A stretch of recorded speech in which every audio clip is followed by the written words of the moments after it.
what were some of your weaknesses, or what was your biggest weakness that was stopping you from becoming an ambitious agent? Biggest weakness is, I think a lot of people have, is being afraid.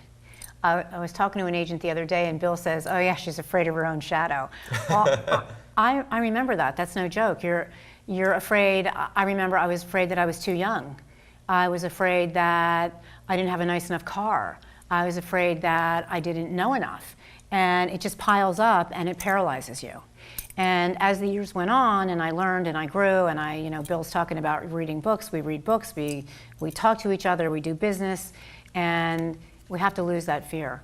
Also, years and years ago, I went to a seminar where I learned about the guts gauge. Do you know about the guts gauge? I don't. Tell me about it. There's a gauge, it starts down here, where you can ask questions like, hi, what's your name?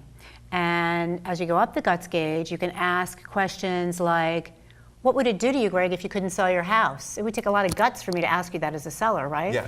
So I learned how to step out of my comfort zone with this guts gauge. Looking back at some of the things you talked about, like being scared about the car you drove or being scared about what you were wearing, looking back, did any of that matter at the end of the day? No. But it was huge at the time. It was huge. I drove a really crappy car. I drove a car that sat on the ground like this and it was yellow and it had brown plastic seats. And I remember I would walk out to my car with someone and they'd look at my car and they'd say, oh, I'll drive. But it all worked out. Yeah. There's always a way to get around it.